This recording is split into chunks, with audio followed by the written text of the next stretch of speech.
what do you begin to learn that you think is like revolutionary knowledge?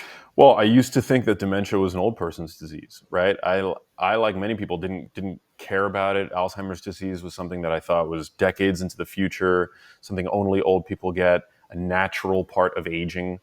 Um, age-related senility was something that was considered a par for the course of just getting older. But what I learned is that Alzheimer's disease begins in the brain 30 to 40 years, if not longer, before the first symptom. Whoa. Yeah. There are biomarkers evident on brain scans now with the hyper advanced scanning technology that we now have access to, that have shown signs related to Alzheimer's disease evident in the brains of 20-year-olds. So, Whoa. yeah.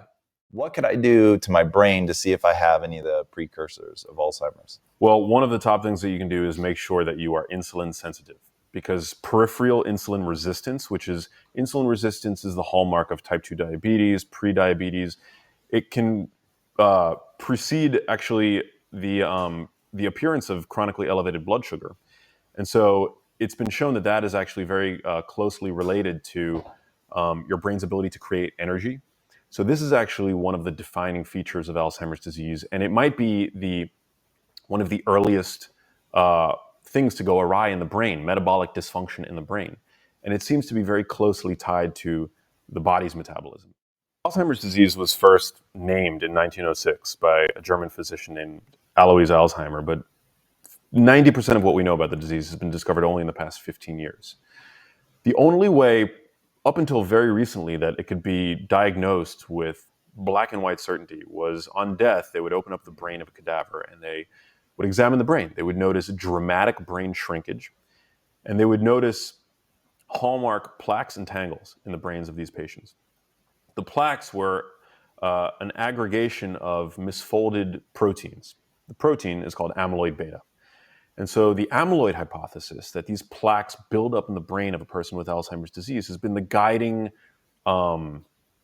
path.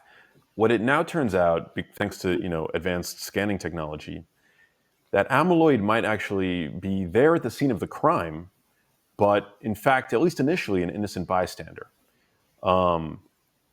Because we now have scanning technology that allows us to see things that are happening in the brain well before the presentation of symptoms that might actually be more initial factors in the cascade that will ultimately create Alzheimer's disease. It's led researchers and scientists to take a step back and ask, what is causing our brains to become landfills for this amyloid plaque? And so, as I mentioned earlier, one of the burgeoning theories that now seems to be displacing, at least from my perspective, this amyloid hypothesis, because drug trials that have sought to cure the disease have a 99.6% fail rate. Yeah.